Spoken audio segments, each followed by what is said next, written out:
Ne yɛrɛ tɔgɔ ye Kadija Jawara. Ne ye Dandugu Fagala maire de. Ne tɔgɔ Madame Togo Kadija Ɲangali. Ne tɔgɔ Madame Ɲare Maïmuna Traoré. Ne tɔgɔ ye Madame Samari Kadiatou Traoré. N ka baara ye bayɛlɛmani ye. Ne ye Madame Boadi Djeneba Traoré. Ne tɔgɔ ye Massa Ndiara ka bɔ Manipebugu. Je m'appelle Madame Sirébara Fatoumata Diallo. Moi, je m'appelle Madame Nyangali Binta Togo, maire de la commune rurale de Duktene 1, dans le cercle de Kouro.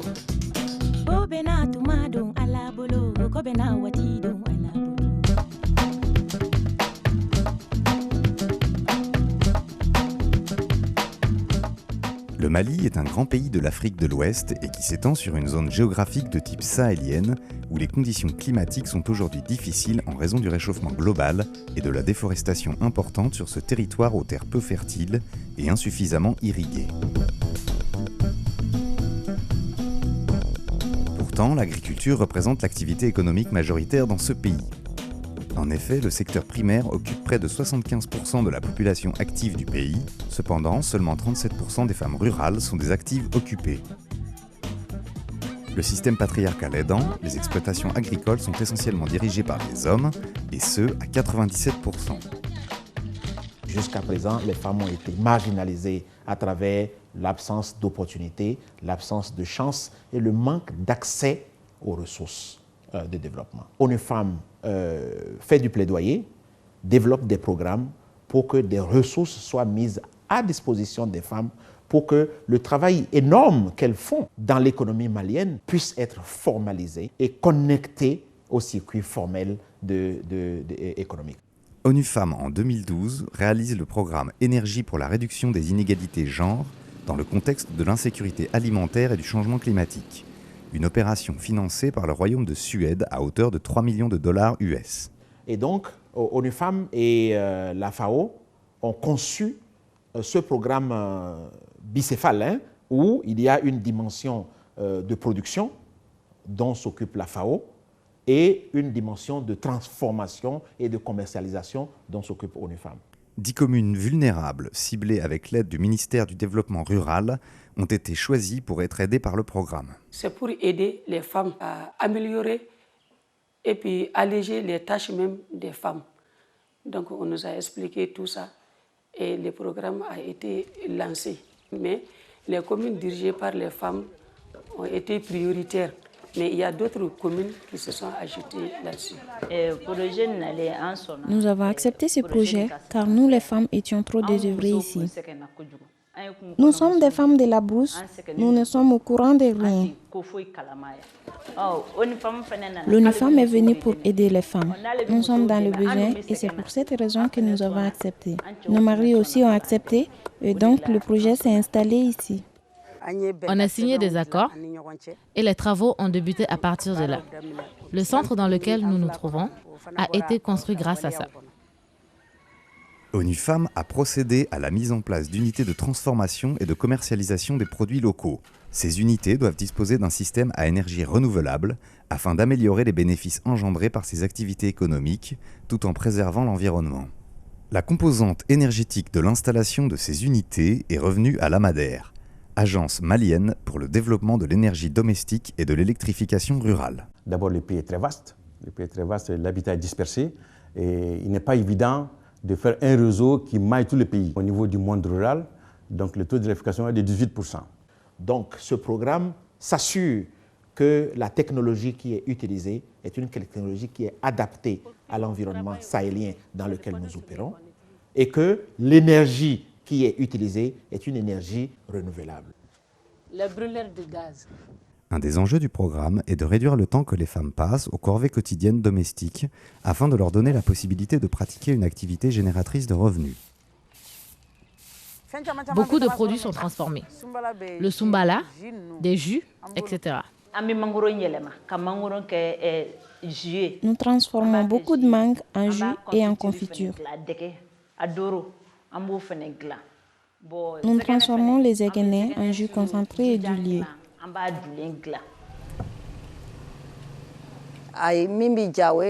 On sèche les oignons.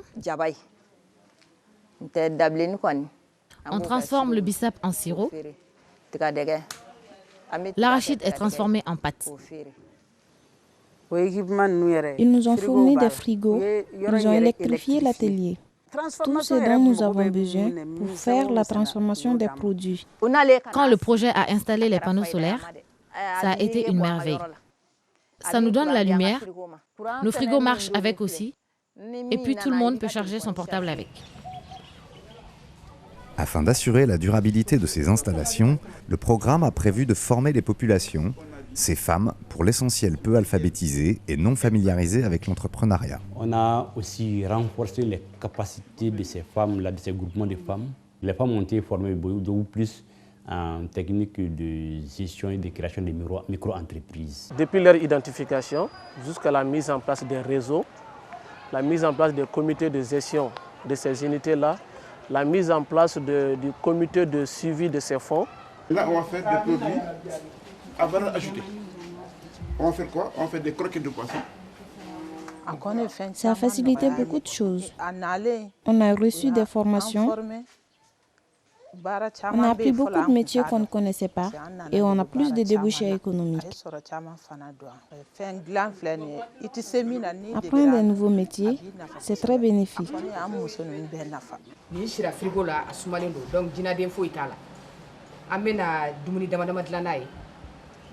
Ici, à Monipé, on a un système de rotation. Chacune tire profit de son travail. Chaque femme a le centre pendant un mois à tour de rôle. À la fin du mois, elle vient rendre compte de ses ventes et à partir de ça, elle aura son profit.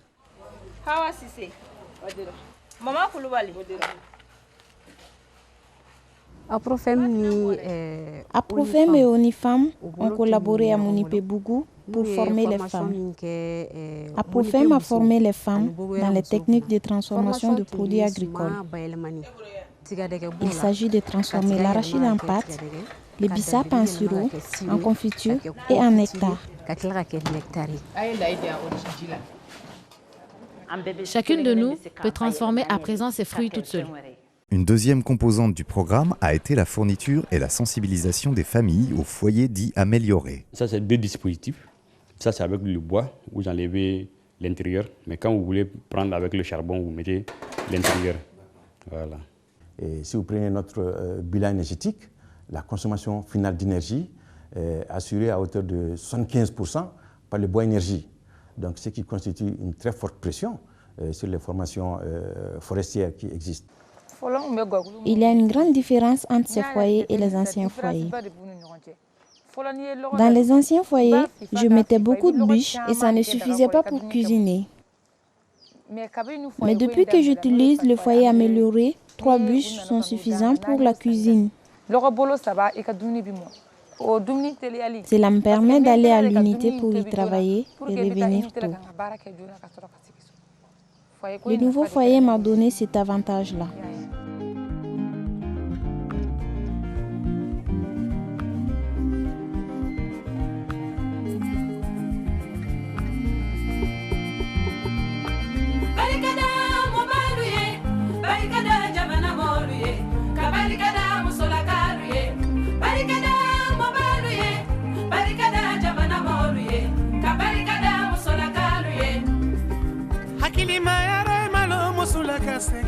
Donc tout cela contribue en fait à rehausser l'image de la femme pour sa prise en compte même dans les questions de décision au niveau local.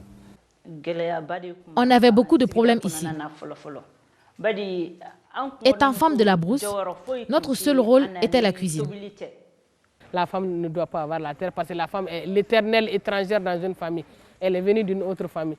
Donc tout ça, c'est des trucs qui sont des sujets avant tabou, mais aujourd'hui on en parle. Pour que vous soyez respecté, il faut apporter quelque chose, que ce soit de l'argent ou bien en tout cas une contribution.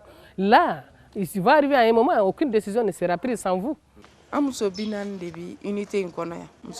Nous sommes 40 femmes dans cette unité. Après la vente, nous partageons les profits entre nous. Ce profit comble nos familles. Une mère ne peut pas dépenser son argent sans ses enfants. Le père aussi en profite, donc toute la famille en profite. Avec l'arrivée d'ONU Femmes, nous avons de plus grands rôles. Que ce soit au sujet des terres, l'électricité, de la santé, ONU Femmes nous a donné le même statut que les hommes.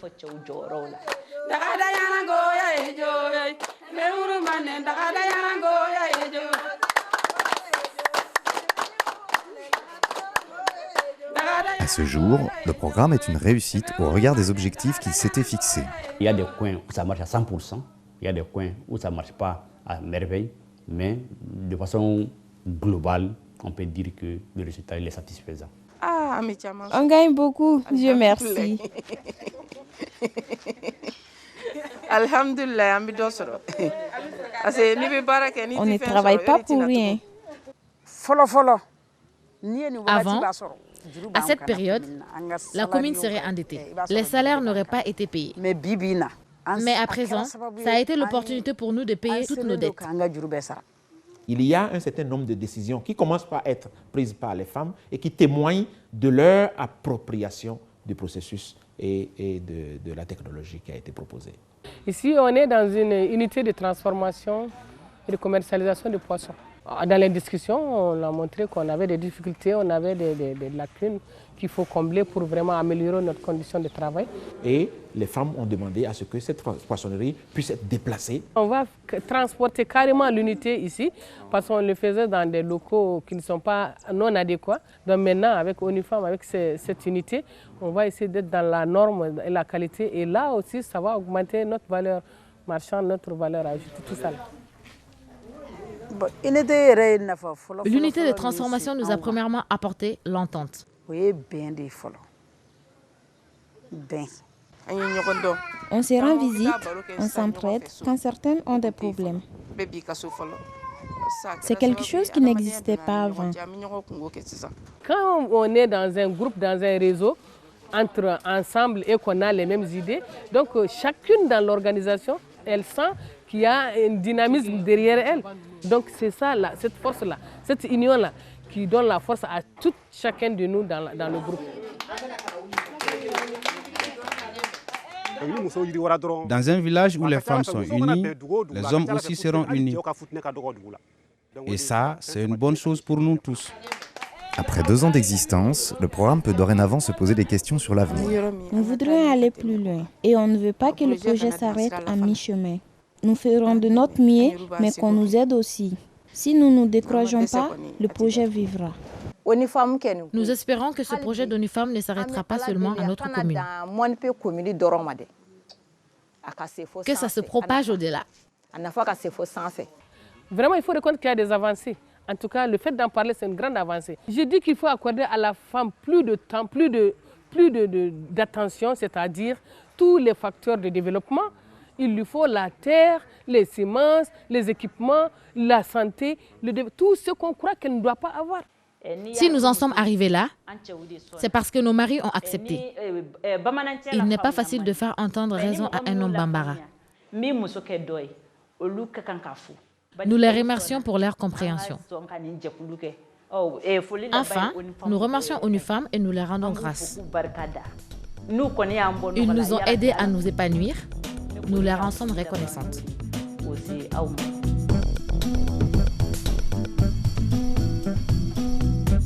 Dans un environnement qu'il nous faut toujours plus préserver, les défis pour lutter contre l'inégalité du genre et de la paupérisation des femmes sont toujours d'actualité et chacun, qu'il soit citoyen d'ici ou d'ailleurs, ne peut fermer les yeux sur une terre qui appartient à tous et dont tout le monde est responsable.